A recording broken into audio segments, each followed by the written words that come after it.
हमने बोला है कि मोदी जी के ऊपर विश्वास नहीं करते। उसने चुनाव में बोला था मैं 2 करोड़ नौकरी को दूंगा, उसने दी। उसने 15 लाख रुपए का वादा किया था, उसने किया। अभी वो राशन कैसे दे देगा जब उसके पास कोई विकल्प नहीं। किसान के पास अनाज है, उसके पास क्या है, वो कौन से पैसे दे देगा अनाज? वो इतना बड़ा घर बनवा रहा है अपना, पार्लियामेंट बना रहा है, क्या पार्लियामेंट रह गई? वो पैसा कहाँ से आ रहा है? उसने पूरे वर्ल्ड में घूम रहा है, इतना पैसा 10-20 लाख का उसने वो जहाज खरीदा अपने लिए। वो क्या है, क्या मतलब है उसका? ये किसके लोगों का पैसा है? अभी हॉस्पिटल में कोई इंजेक्शन नहीं है, कोई दवाई नहीं है, कोई बेड नहीं है, कोई वेंटिलेटर नहीं है, ऑक्सीजन नहीं है। हमने अपने गुरुद्वारे में ऑक्सीजन दी, लोगों को खाना दिया। क्या सरकार इतनी भी समझ नहीं है? एक मरीज को खाना भी नहीं दे सकती वो, तो क्या सरकार है? कैसे उसके ऊपर विश्वास करें हम? सरकार कहती है कि पेट्रोल के दाम जो बढ़ रहे हैं तो सरकार चलाने के लिए पैसे नहीं, इसलिए पेट्रोल के दाम बढ़। तो ये इतना बड़ा घर बनाने के लिए पैसे हैं, जहाज खरीदने के लिए पैसे हैं, इतने देशों में घूमने के लिए पैसे हैं। जब मैं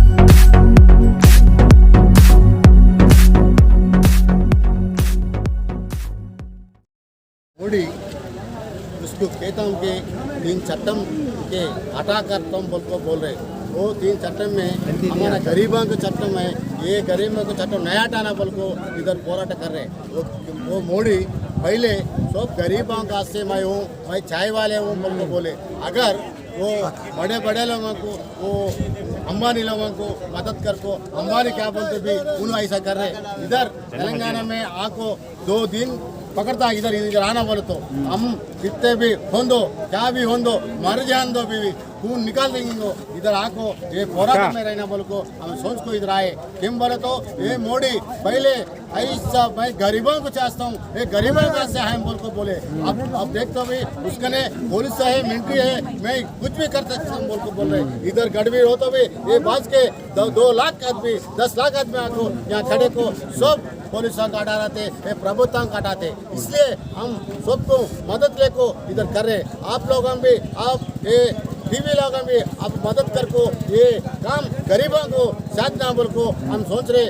कहीं के बोले तो ये इधर पोराटम हो रहे, जनता में पोराटम हो रहे, ये पोराटम होते भी हमें यहीं रहता बोल को बोल रहे। चलिए, ये सरकार कह रही है, भारत के प्रधानमंत्री ने देश को संबोधित करते हुए उन्होंने कहा कि 80 करोड़ जनता को फ्री में राशन देंगे। क्या लगता है, राशन मिलेगा आपको फ्री में? नहीं मिलेगा। क्यों, विश्वास नहीं है क्या भारत के प्रधानमंत्री पे? नहीं, ये 6 महीने से यहाँ पर पूरा लोग यहाँ पर आंदोलन कर रहे हैं। उनको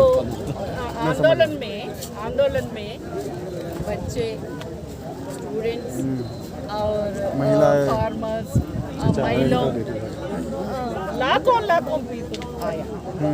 बट मोदी जी सुन नहीं रहे। नहीं किया। क्या कह रहे हैं? ये अच्छे लास्ट टाइम ऐसे बोल के, ये अच्छे लास्ट टाइम तो लाखों पीपल क्यों आ रहे हैं इधर? क्यों आ रहे? हमको काम नहीं है, काम है, जीना है, जीने के लिए आया। पूरा लोग कैसे को आया? जीने के लिए आया। वो पूरा जमीन अदानी को, अंबानी को दान करने के तैयार है मोदी जी। ऐसा नहीं करना। वो तो कहते हैं कि मैं किसानों के साथ में हूँ, मैं किसानों की भलाई के लिए सोच रहा हूँ। किसानों को भलाई क्या है? ये MSP दे दो, मार्केट खुला दो, उनको अच्छा लोगों को खाना खिलाने का सोच लो। आप प्रधानमंत्री है ना, पूरा लोग को खाने खिलाने को सोचो।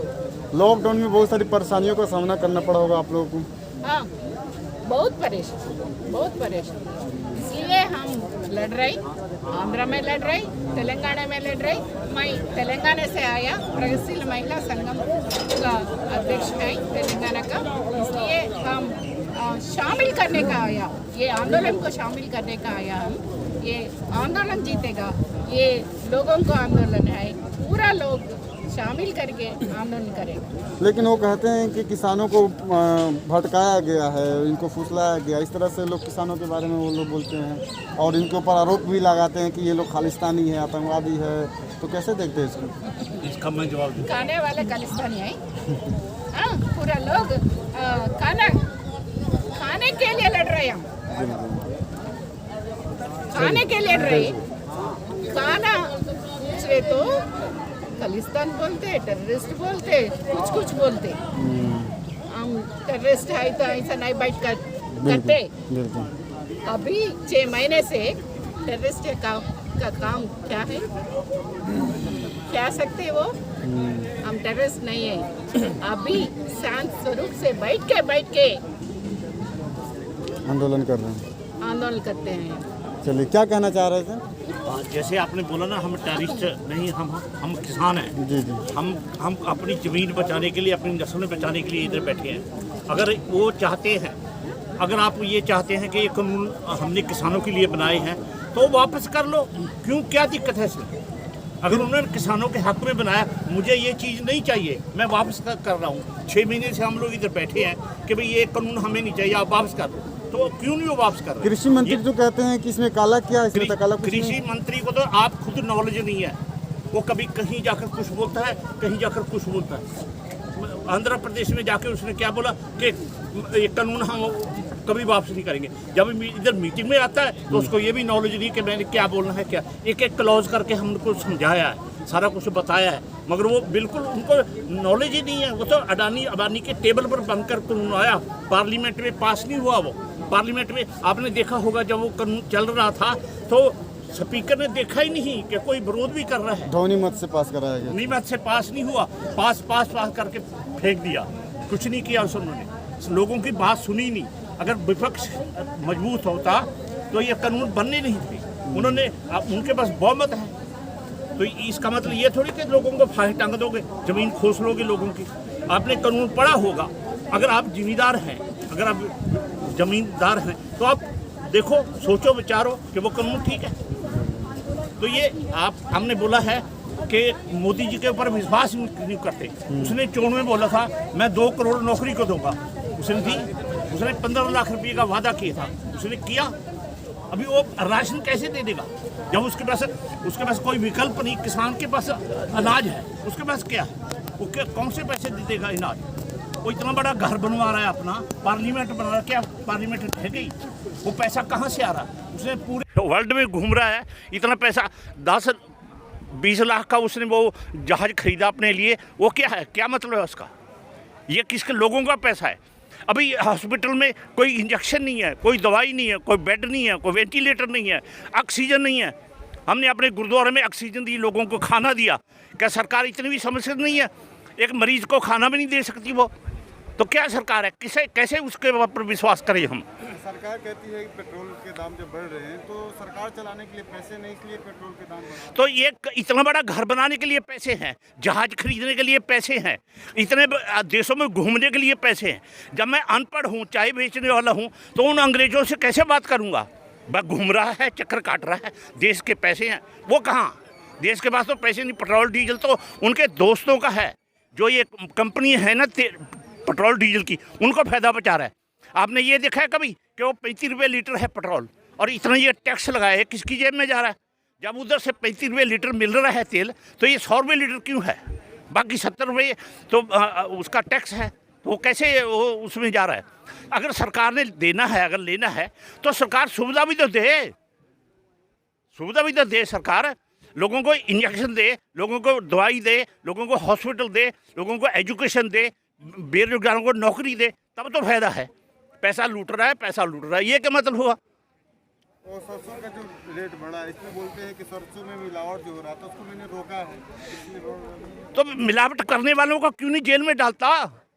मिलावट हो रही है, वो देख रहा है, वो प्रधानमंत्री है, पुलिस को दे ऑर्डर कि हाँ भाई ये तुमने मिलावट किया है, वहाँ से सैंपल भरे, उसको जेल में डाले, अपने आप मिलावट बंद हो जाएगी। वो मिक्स है उनके साथ कि तुम मिलावट करते रहो, मैं लोगों को बेवकूफ़ बनाता रहूँगा। सरकार आपकी बात नहीं सुन रही। इससे पहले पश्चिम बंगाल में व्यस्त थी, अब उत्तर प्रदेश की चर्चा कर रही है सरकार, इसमें लग गई है। ये चर्चा चोण के लिए कर रही है, सरकार के लिए चर्चा करी है, हमारे साथ चर्चा हो रही है, 15-20 मीटिंग हो रही है हमारे साथ, तो वो क्या चर्चा करी? चर्चा कुर्सी के लिए कर रही है और किसके लिए कर रही है? पहले बंगाल में भी चोन लड़ने की क्या जरूरत है? लोग अपने आप वोट डालेंगे। जब तुम अच्छे हो तो लोगों को बताने की जरूरत नहीं है। ममता बनर्जी ने कौन सा इतना बड़ा भाषण किया है जो वो जीत गई है? या योगी आदित्यनाथ जीत के दिखाए? कितना भी बड़ा मीटिंग करते हो, चोरों की मीटिंग में क्या होगा? चोर सब इकट्ठे हुए, कुछ नहीं बनेगा। देख लेना यूपी में, वो उखाड़ के फेंकेंगे उनको। लेकिन वो तो कहते हैं आपकी बात 400 पार फिर से यूपी में सरकार को कहने की बात दूर है, समझने की बात है। ये जो इतने लोग इधर बैठे हैं किसान और ये आंदोलन कर रहे हैं, क्या ये खाली जाएगा? लोग समझते हैं, पढ़े लिखे लोग हैं, ऐसी बात नहीं। बेरोजगार हैं मगर पढ़े लिखे हैं, हाथों में डिग्रियाँ ले घूम रहे, किसी के पास नौकरी नहीं, किसी के पास रोजगार नहीं, खेती भी खत्म हो जाएगा, दुकानदारी खत्म होगी, बड़े बड़े माल बन जाएंगे अडानी बानी के, छोटे दुकानदार मर जाएंगे, व्यापारी मर जाएंगे, ट्रांसपोर्ट वाले लोग मर जाएंगे। कहाँ जाएंगे? कैसे खाना खाएंगे? जब भूखे मरेंगे ना ये लोग, तब सड़कों पर आएंगे, सब उतरेंगे, तब मोदी का गला पकड़ेंगे। प्रधानमंत्री तो कहते हैं कि मैं किसी भारतवासियों को भूखे सोने नहीं दूंगा। अभी भी 25% आदमी भूखे सोते हैं। वो प्रधानमंत्री है, 6 साल से प्रधानमंत्री है। आपने सुना होगा 25% लोग अभी भी हिंदुस्तान के भूखे सोते हैं। हम पाकिस्तान करते हैं ना, वो भी हमारे से जीडीपी में आगे है। बांग्ला भी हमारे देश जो अभी बना है वो भी हमारे से जीडीपी में आगे है। म्यांमार भी हमारे से जीडीपी में आगे है। चाइना हमारे साथ 2 साल बाद आज़ाद हुआ था, वो हमारे से कितने % आगे? चाइना अमेरिका को वो दे रहा है कि आओ हमारे साथ लड़ो। हम कहाँ हैं बताइए? और रोड भी नहीं बना सके 70 साल में। हम अच्छी रोड भी नहीं दे सके लोगों को। यूनिवर्सिटियाँ, मेडिकल कॉलेज, ये वो कुछ नहीं कर सकते। हमारे सरदारों ने अभी उधर मेडिकल कॉलेज भी बनाएंगे, चंडीगढ़ में मेडिकल कॉलेज बनाएंगे, हम इकट्ठे करेंगे सारी दुनिया को खाना। अभी आप सोचो, हमारे पास तो कोई सरकार नहीं है।